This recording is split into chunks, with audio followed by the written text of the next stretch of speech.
Welcome back to another episode of the Underperforming podcast. Fun episode for you guys today. Chris, how's it going over there by you? Going good over here. Just a little cold. Apparently, Mother Nature is liking to give us a nice warm day before it hits us back in the face with some cold temps. But it looks like the rest of this week should be starting to warm up. But yeah, otherwise, we're doing good over here. May is underway. Chris, full month of baseball ahead of us as teams are starting to shape into form. Offenses are putting up big numbers on the board. The Yankees can't win. Mariners can't win. Things are going great here for both of us, both of our teams. Yankees fall again. Sorry, Yankees fans, and obviously for myself, Yankees fall 3-2 to the Cleveland Guardians. Aaron Boone makes a intriguing decision, and it seemed to have pretty bad repercussions as he takes out Domingo Germán, who went 8 1/3 and allowed one base runner before he brought on Clay Holmes to close it out. He put on 2 more runners, then gave up a 2 RBI single, and Zunino walks to bring in the tie-breaking run, 3-2. Yankees can't score on the bottom of the ninth. Yankees fall 3-2. On to tomorrow, where we will see Garrett Cole. I'm actually thinking about going Wednesday, Chris. Nice. Hoping to go to the stadium. But, Chris, how about those Mariners? Tell me about them. Yeah, they decided to drop another series, this one in Toronto. And they almost got close to giving the Blue Jays a sweep, but they were able to battle back and on Sunday and come away with a win. And I would say you had 2 candidates in that game that would be up for MVP, and that would be Cal Raleigh, their catcher, who hit the game-winning 2-run home run in the top of the 10th inning. Or you could also say it was the recent promotion of Taylor Trammell, who hit a grand slam, and I believe it was his first at-bat this season. Yeah. Basically put the M's up 4-0, and then Marco Gonzalez couldn't, hold the lead. And granted, he wasn't pitching the greatest, but he got no help from Sam Haggerty, who was filling in for Ty France at first base, who committed a couple bad plays there and unfortunately cost him some runs. But Taylor Trammell was also able in the bottom of the ninth to make what would have been probably the game-winning play, and going into foul territory on the left field line to make a catch that saved a run from scoring from the Blue Jays walking it off. But so yeah, I would say take your pick between Taylor Trammell's game-saving catch and his grand slam, or Cal Raleigh hitting the 2-run shot in the top of the 10th, which would give the M's the final 10-8 lead. But they're off today. They're going to pick it up tomorrow. There is some good news, though. Bryce Miller, their number 2 ranked prospect, is getting the call up. Ooh, and he will start against Oakland. So if you're playing fantasy baseball and you need a good pitcher to go this week, I would recommend him. We'll see what he can do. He's going against a fairly weak lineup, so that should help him. He hasn't had the best season so far in the minors, but he's coming off his best start. So hopefully that will give him some momentum, and then also the weak Oakland A's can also help him out and have him having a nice debut. I'm pretty interested in drinking some Bryce Miller potion over here. Hopefully, maybe help out my rotation fantasy wise. It's actually been over on my Rotoballer fantasy league. I'm actually in 10th. It's a lot of money bet on the line, so kind of get a little more points on the board. So maybe I'll drink some of that Bryce Miller Kool-Aid, get some points on the board facing an Oakland A's offense that is pretty much at the bottom of the league across the boards. And pretty much offensive stat. Sorry, Oakland fans, but things aren't going right for you guys. But on a more important note, we got some big, exciting news for you guys. I'm sure you saw last week, Drew Maggi of the Pittsburgh Pirates, 33 years old, hasn't played a game in the major leagues, gets his first MLB hit. Let's check it out. Into center field, Drew Maggi officially goes into the record books as having a major league hit and a major league RBI. 13 years. As you could see from the video, Drew Maggi records his first hit as a Pittsburgh Pirate in history. Actually, he just got sent down, but that's definitely an iconic moment for him. Definitely going to go in up in his collection and his memorabilia that from all the moments that he's made in his career. But Drew Maggi, 33-year-old minor leaguer that spent his entire career in the minor leagues, gets the call. Chris, what are your thoughts on that?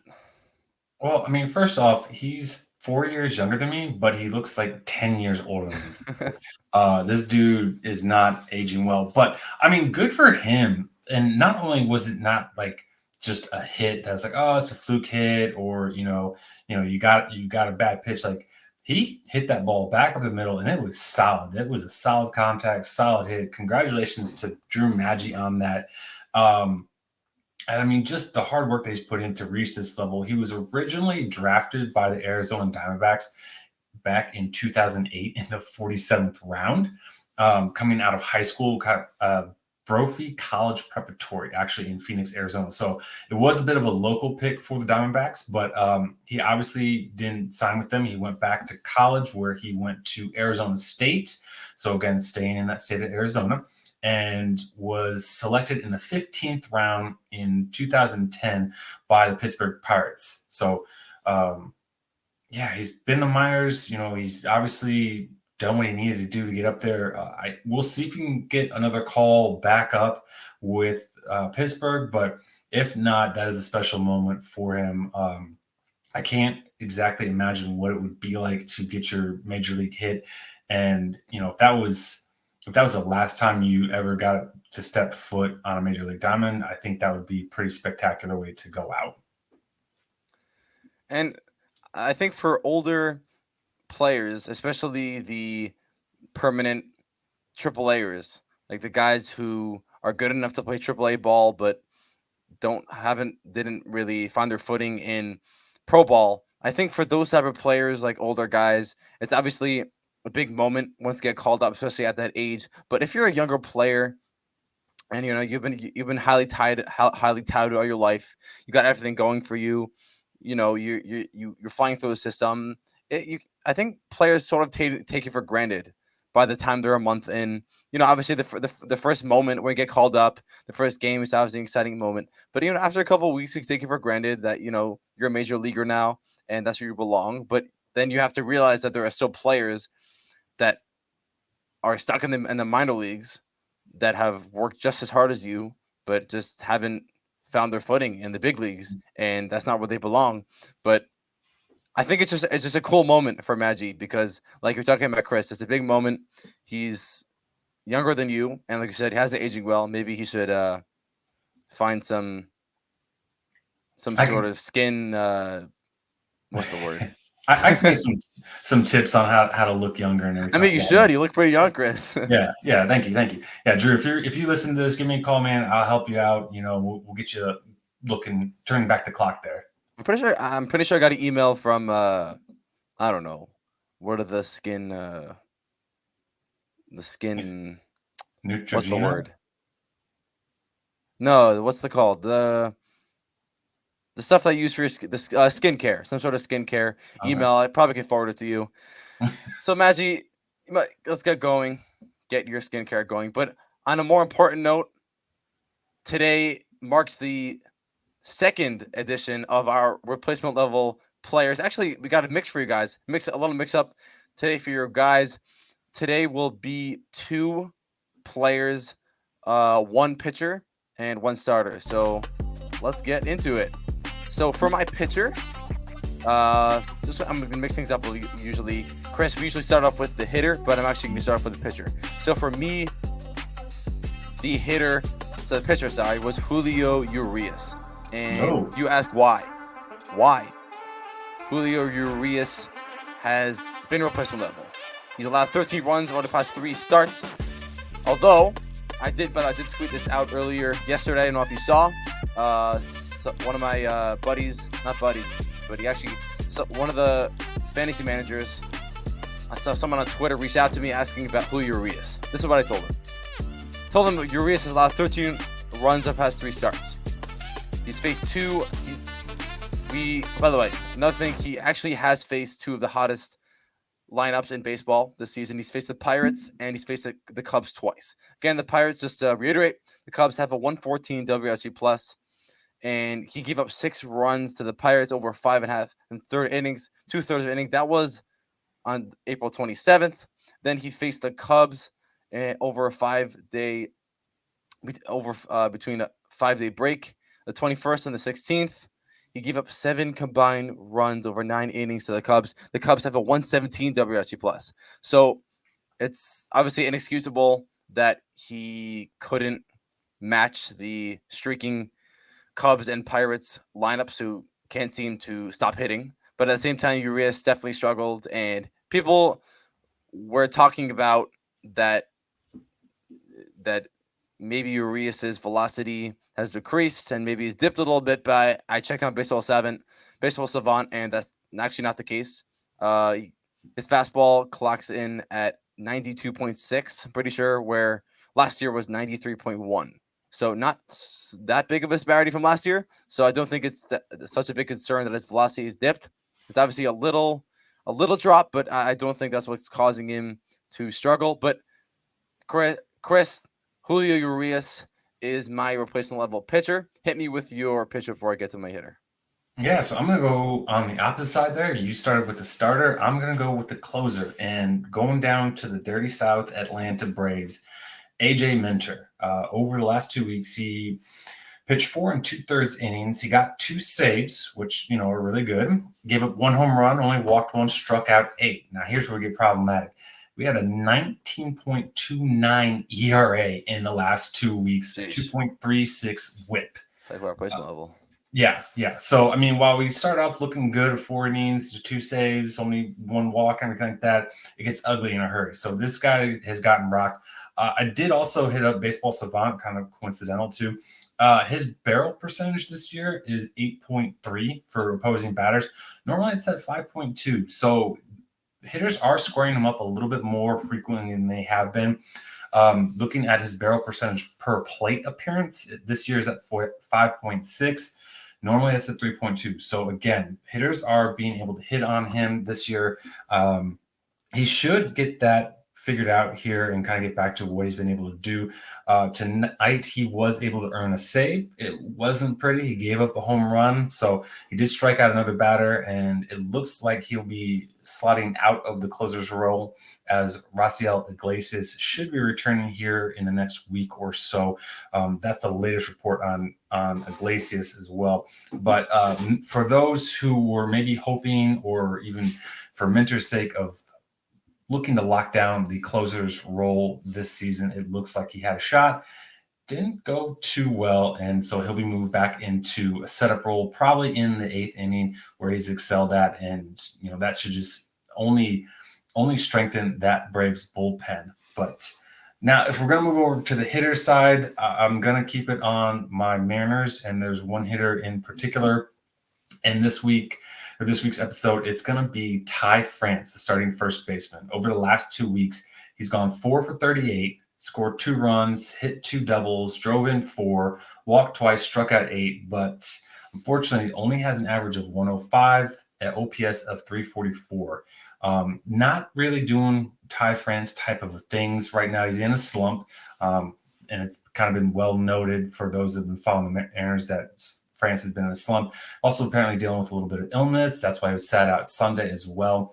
But something else that caught my eye was that his first pitch swing percentage this season is at 18.6. Normally, that's almost double at 31.7. So he's not kind of being aggressive in the beginning of accounts or anything like that, which I imagine that's probably playing into a little bit of a slump. He's also been taking a few more pitches in the zone than is normal in his career. But Ty France, I'm not too worried about it. He kind of did this last year. We got off to a quick, fast, hot start.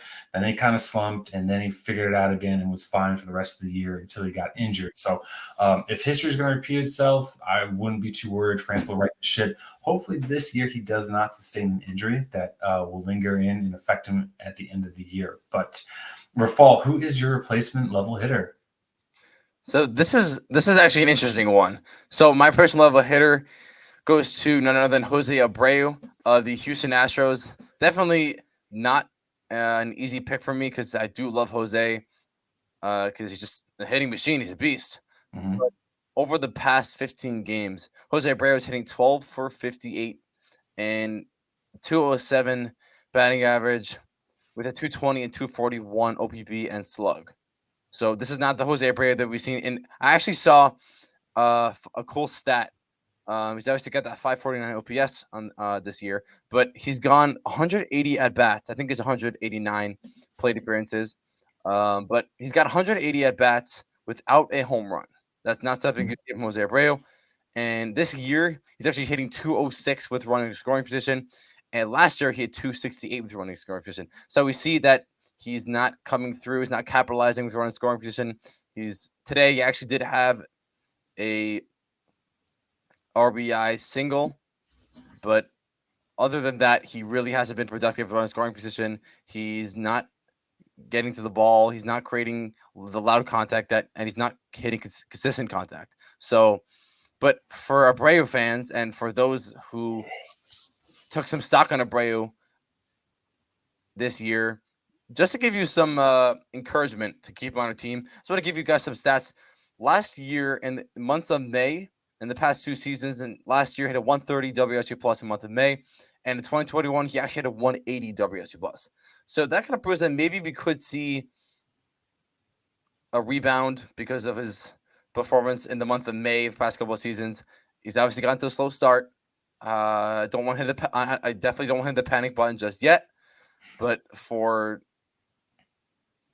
the reasons that I just gave and provided, I think that there's enough to have some concern, with some concern over his, the quality of his at bats and the contact that he's producing. But I think if he starts to pick things up, and hopefully we'll have a good week, maybe he can quickly turn things around, and hopefully get on the right track. So today's topic is similar to last week.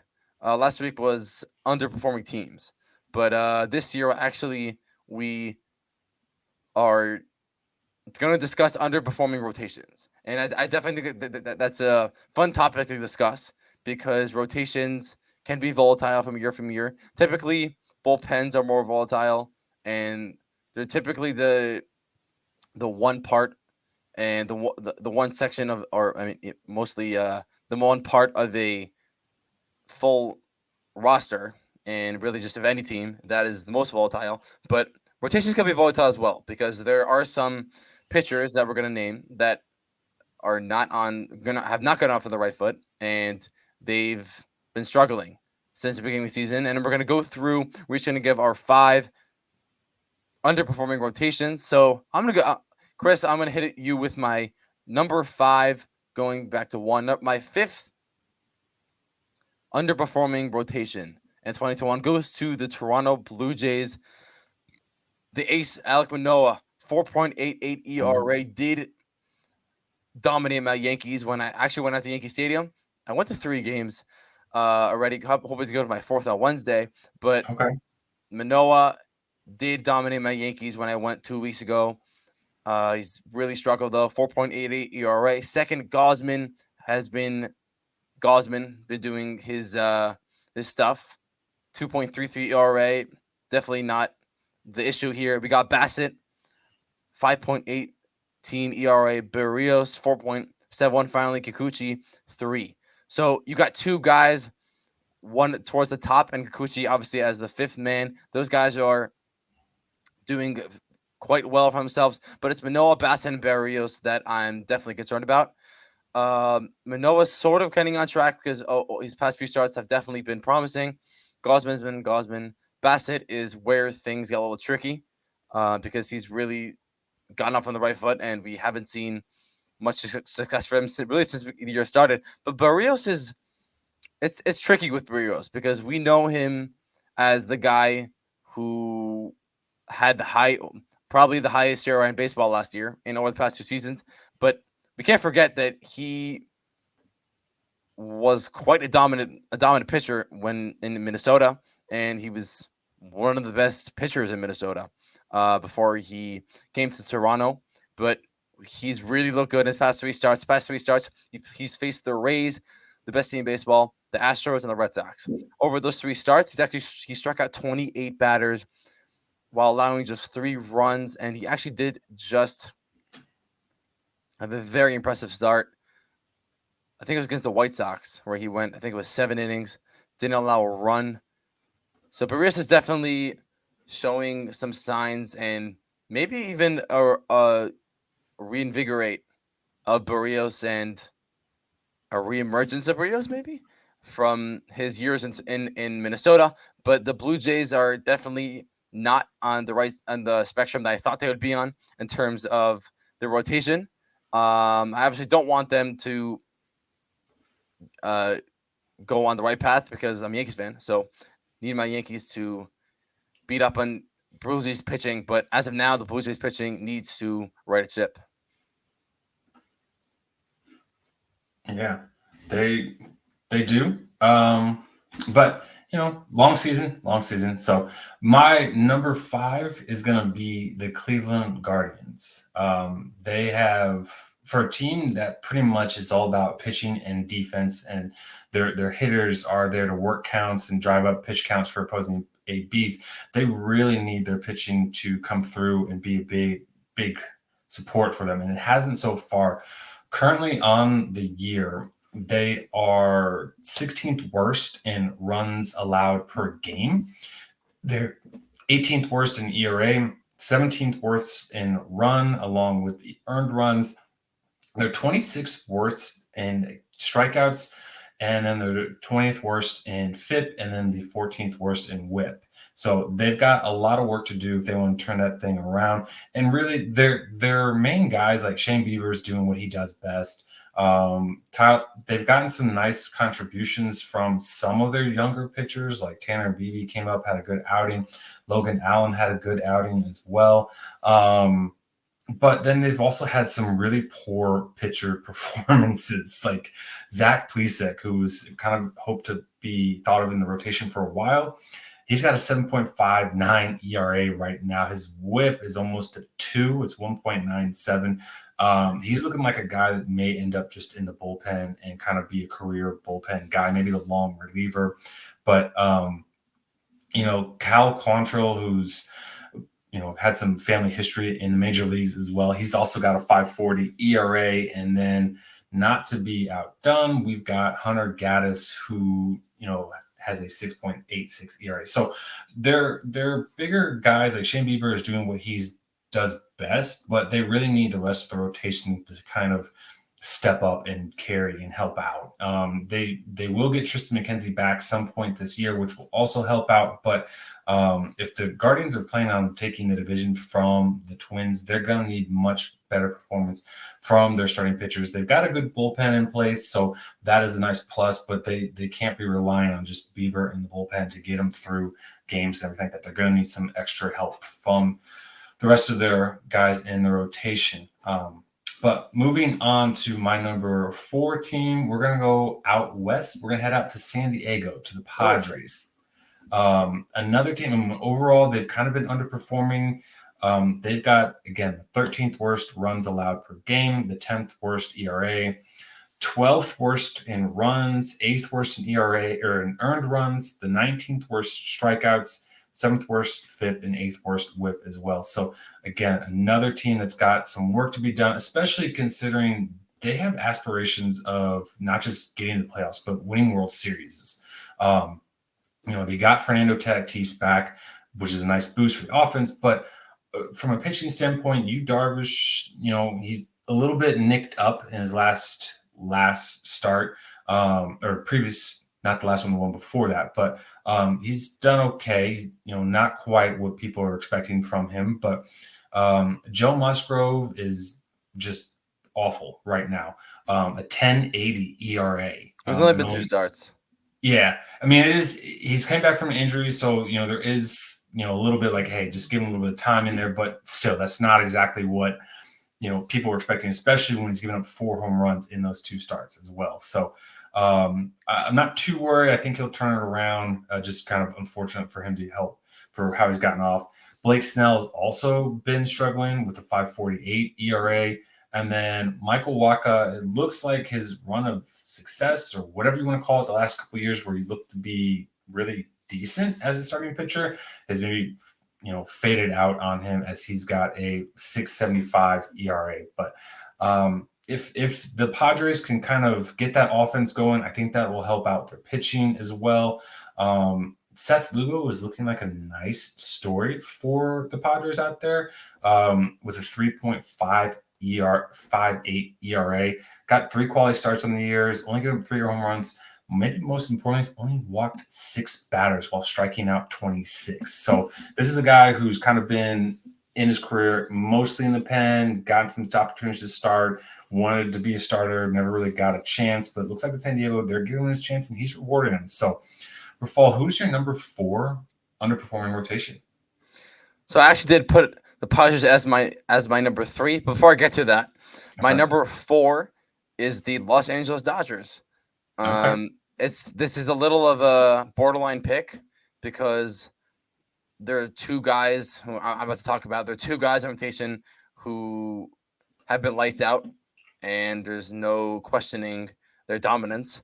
So just the rotation as a whole hasn't been that bad, but I definitely think we can see more out of them in terms of longevity and keeping the ball out of the ballpark. So Kershaw's obviously been doing his Kersh stuff. 1.89 ERA. Obviously, Kersh doing his Kersh stuff, and Kershaw, just Clayton Kershaw. Noah Syndergaard, kind of a reclamation project because he's really been torn up with injuries, really been derailed. You got Tommy John in 2022. You got Tommy John in 2020. He's dealt with a few lat injuries. He's really been derailed and kind of been torn up by injuries, and that's really impacted his four seam and the velocity. It's kind of taken a toll on it a lot because comparatively a sinker actually in 2019 was 97.5, and this year it's 91.9. So definitely a big drop. On velocity wise for DeGrom, I think that as far as Syndergaard, I think that's what is causing his struggles. He has a 6.32 ERA, and he was kind of one of the bigger acquisitions made by the Dodgers offseason, kind of to bolster their rotation with Buehler out for the year. But that hasn't really panned out so well as he struggled.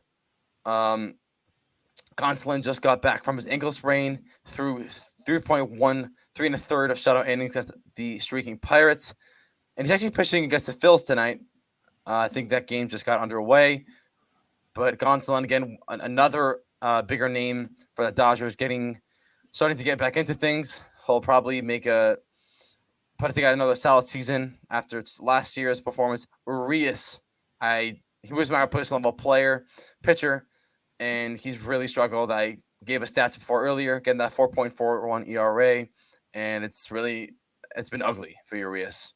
Obviously, I mentioned the tough matchups he's been having in the past 3 games, but it's obviously inexcusable, and he's just throwing things around. Finally, we got last 2 is Dustin May, who also has been derailed by injury the past couple of years, but he's still turning it up and throwing some gas. This year's fastball averaging 97. He's got that 3.15 ERA.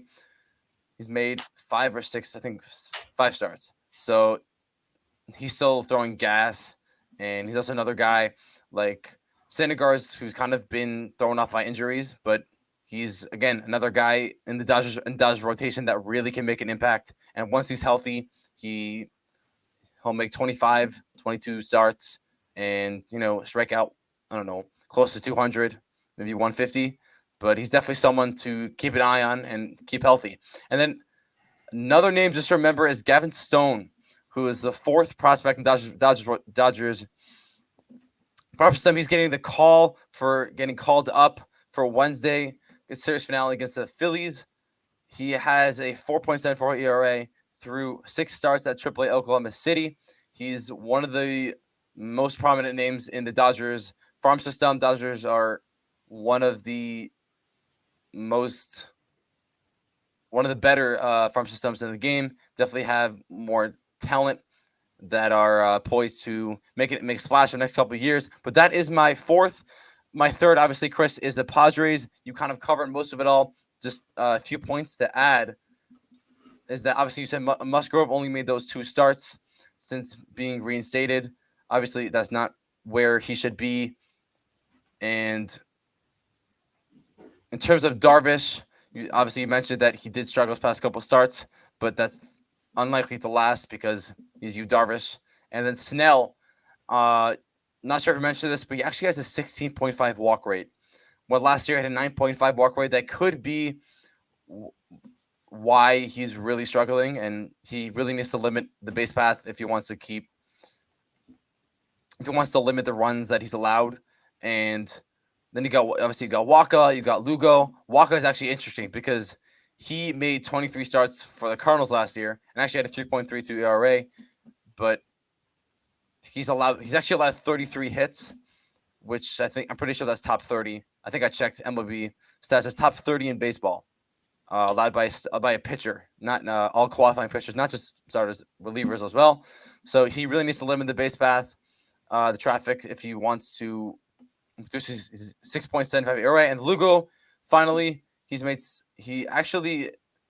most of his time with the Mets as a long reliever, but he does have history as a starter. Obviously, he's been transformed into a mainstay in the Padres rotation, but he's made 7 starts.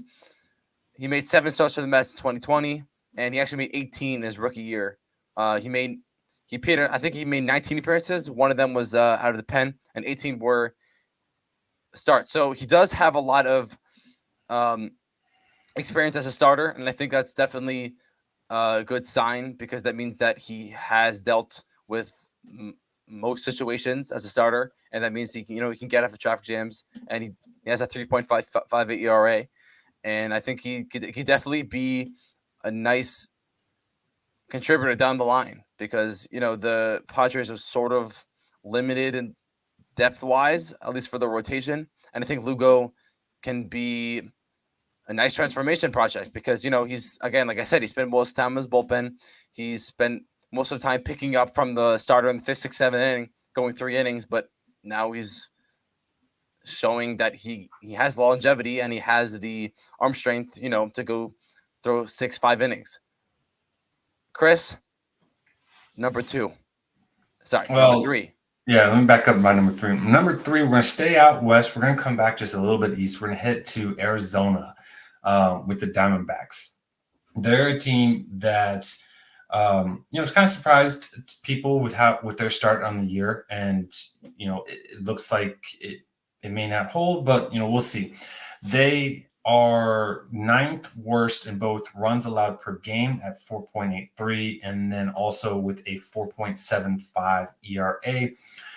7th worst in runs with 140, 6th worst in earned runs with 134. They've got a 4.71 whip, which is good enough for 10th worst, a 1.36 whip, which is good enough for the 11th worst. They are the 22nd worst team in strikeouts with 234 of them on the season. And really, this rotation is Zach Gallen, a little bit of Merrill Kelly, and that's it. I mean, we won't say anything more about Madison Bumgarner since he's been DFA'd, but that dude was not helpful We at had all. beef with him. I mean, he was really bad, and looking at the rotation, his numbers are just eye popping, like you would expect from a young player, maybe not from a veteran of his status. But, anyways, Ryan Nelson's got a 6.39 ERA with 1.52 WHIP. He's only made 2 quality starts over his 31 innings. Zach Davies is, been limited to a couple of starts, but he had a 5.79 ERA. Then we've also got Tommy E. Henry, who's a recent call-up, who's got a couple starts on as well. He's got a 6.52 ERA and 1.66 walk. He's actually got more walks on the year than he does strikeouts, with a 5-4 in those categories. So Zach Gallen is the man. Merrill Kelly's starting to round into form, or at least what he did last year. But they do need some help. And one quick note of hopeful positivity for the Diamondbacks: they just recently acquired Connor Pilkington from the Cleveland Guardians for cash I see that. considerations. So maybe he can help. If not, I would say this: he can't be any worse than some of the guys they got in the rotation. But we'll see what the Arizona does. Moving on to number 2 is going to be, if you guys can't see it, St. Louis I Cardinals. didn't remember. That's why you wore it? Yeah, we're gonna talk about him. So I've got a shirt. Okay. I will rock it. Love it. Yeah, they're pitching. I mean, we talked about them last week. They're kind of an overall underperforming team, but pitching definitely is an area that is a big concern. 11th worst in runs allowed per game, 12th worst in ERA, 9th worst in runs, 13th worst in earned runs. They do have the 7th best strikeout number in MLB, so they are being fearsome on the mound in terms of getting guys out. But they unfortunately have the 15th worst whip and the 5th worst whip. And again, I mentioned it last week on the show. I really think a big issue for them is they just don't have an ace on the staff. I mean, they've got some nice pitchers. Jake Flaherty's kind of coming back. Maybe he kind of had a bad start in his last one, but they've only got 2 guys in the rotation with ERAs under 4, and that would be Jordan Montgomery and then the aforementioned Jake Flaherty. But even him, he's got a 3.9, so he's just staying under there. But they really need to get a lot more out of the rotation. They've got only 6 quality starts on the year, and 4 of those are from Montgomery as well. So the Cardinals plan to get back in the Central. It's going to have to be through the pitching, and they're going to need some better performances from their guys that they've got in the rotation right now, or they're going to need to go out and make a trade. I don't know what they want to do. They definitely have a lot of offensive depth, so they could deal from that to get a frontline starter, but that is a topic for another show. So, Rafal, who is your number 2 underperforming rotation? So, Chris, I'm not like you. I'm wearing my Yankees merch today, so I can't really say that I wore one of the teams that I picked from underperforming rotations. But by the way, I had to say, when I was preparing for this episode, I was actually thinking of doing Cardinals and Diamondbacks, but I was like, do they really have that much firepower to put them up there? Because I think more. I mean, at least for me, I was kind of looking at rotations that I believe should be performing better and should be performing a higher level. So for me, that was kind of number 2, the Phillies. And I'm looking. I've really. This has kind of been. I mean, this is disappointing because we haven't seen. Austin Nola has been hard since the season started. Falter's been pretty bad. Town Walker has been struggling. The only real contributors has been Matt Strom, who has pretty much has no experience as a starter. He's only recently inherited a role as a starter. Again, he spent most of his time out of the pen for the Red Sox last season, and he's already thrown 23 and a third innings. And actually, 3 of it, he's made 5 starts this year, and 3 of them have been for 5+. So that kind of shows that he can pitch for 5+ innings, and he can provide some support before he hands the ball to the bullpen. But Nola is kind of where it's a surprise because again, he's the ace along with Wheeler. They're kind of the 1-2 punch and the frontline starters for the Phils, and he did look sharp against the Astros.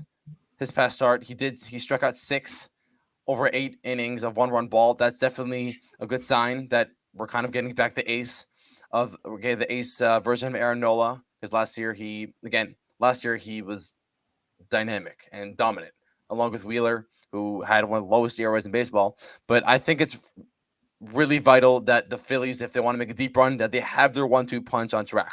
Wheeler has a 3.86 ERA. Obviously not where he should be. It's not too bad. It's still better than the rest of the staff except for Strom.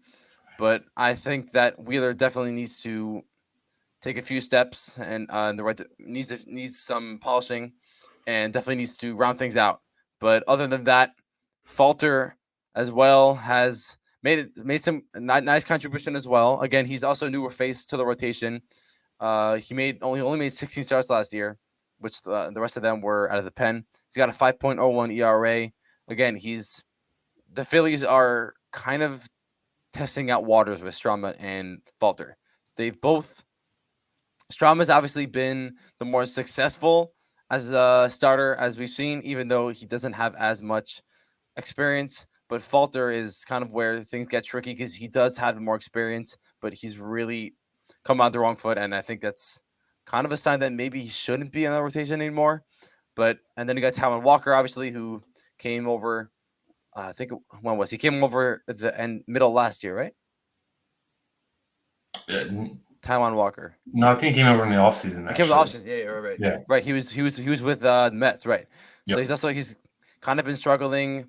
So overall, just not the Phillies rotation is not where it should be. And again, just to reiterate, like I was saying, if the Phillies want to make a deep run, getting their rotation right is vital because they did spend a good part of the offseason bolstering their bullpen. They added Kimbrel, they added Gregory Soto, and they got Sorrente Dominguez, they got David Robertson, they got a lot of names over there in that bullpen, but they really need to Jose Alvarado as well, but they really need to balance things out because they, as a team and as a whole, offensively they haven't been too bad. I think they're top 10 in most offensive categories, but their pitching has really held them back. And I think that's kind of where things have gone wrong for the Phillies. And that's why, they're not doing as well as they should be. Number one, and I'm hoping we both have this because this is probably the biggest disappointment I don't even know how to put this in perspective, but the White Sox rotation has been completely out of character. And this is really not where we've seen, in terms of the talent that they have, they should be way ahead of where they are in terms of, just performance. And they have whatever they've been really bad. And this is kind of where, the White Sox are at rock bottom. The White Sox are rock bottom right now. They're one of the worst teams in the league. They were one of our underperforming teams last week. I think we both had them, but again, 5.96 ERA. The rotation has given up 28 home runs. Lance Lynn and Kopech have both given up 8 home runs each. That counts for 16 of 28 home runs. The rest of them, I think, Giolito. Cease had 2, Giolito had 4, I think, and Clevenger also had. I don't know exact calculations, but I think something like that. Giolito's got 4 home runs. Cease has given up 3, and Clevenger's given up 5. Oh yeah, there you go. Chris filling us in. Cease got that 4.15 ERA. Giolito could be a potential trade bait. If the White Sox are sellers by the time the trade deadline comes around, because if the White Sox continue on this trajectory, there's a good chance that Giolito, Clevenger, and Lynn could all be moved in exchange for some sort of prospects or some sort of compensation, some sort of that. Again, back to the rotation, Lance Lynn has probably, except for Musgrove, who doesn't even qualify because he hasn't pitched enough innings. Lance Lynn has a 7.16 ERA. Clevenger's got 4.60. Kopech has 7.01. So I don't know where these guys have been. Kopech and Lynn have really been struggling. And I think the White Sox, and last year they just missed the postseason. They were in a tight race between the Guardians and the Twins, which seems to be a yearly occurrence where the AL Central is tight and there's always a tight race and always comes down to the last few games. But if the White Sox want to compete and contend for the AL Central, they really need their rotation to play a big role, and that hasn't been the case. And they need to sort things out, because while they do have a disadvantage because they do play in guarantee rate field, and that happens to be a hitter friendly ballpark.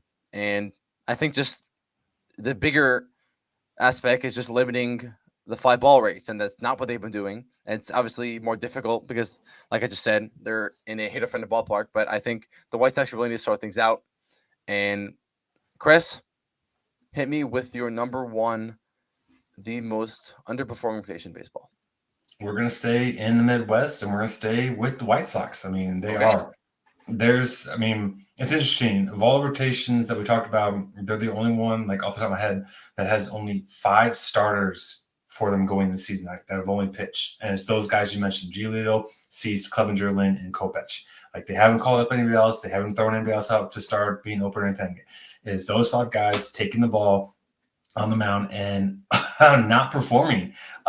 They just frankly are. It's just, there's a lot of like interesting things to look at. Like, their lowest ERA from a starter is 4.15, and that's from Cease and Giolito. Right. Their rotation has 5 combined wins and 8 combined quality starts. They're just if you look at Baseball Reference and you look at rotations and their pitching and everything like that, they have the second worst in like a bunch of categories, like runs allowed per game, ERA, runs, earned runs, FIP, WHIP. The only thing that they're the best at is striking batters out. So congratulations to them for being able to strike guys out. But do you want to know who the team that is worse than them?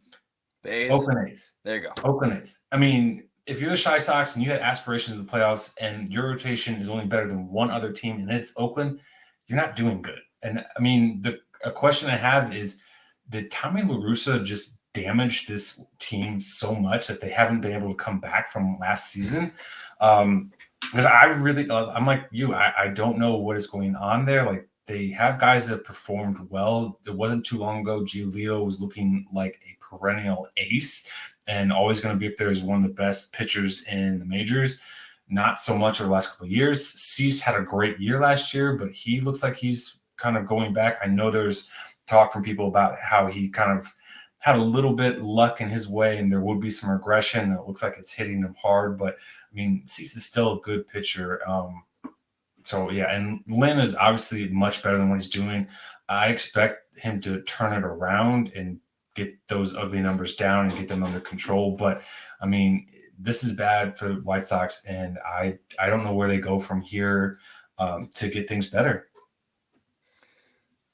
Yeah, the White Sox need to fix things up, and that needs to happen quickly. Like you said, if they want to contend in the AL Central. But that is a wrap for today's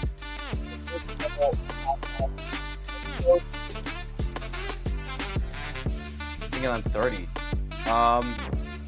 But again, guys, we should have hoping to have a special guest come in on Thursday. Not going to give away the name. Chris might not be there, but we are hoping to have a guest at some point start of this week, and actually, of course, maybe Thursday, hopefully. But hope you guys enjoyed this episode, and of course, check out this. Actually, this is supposed to go on YouTube. Second episode going on YouTube, Chris. Yes, that's exciting. Second episode on YouTube. Obviously, Spotify, Apple Podcasts. Share it, give a like, subscribe on YouTube, share it to friends, family, everything you got. Hope you guys enjoy this episode, and peace out.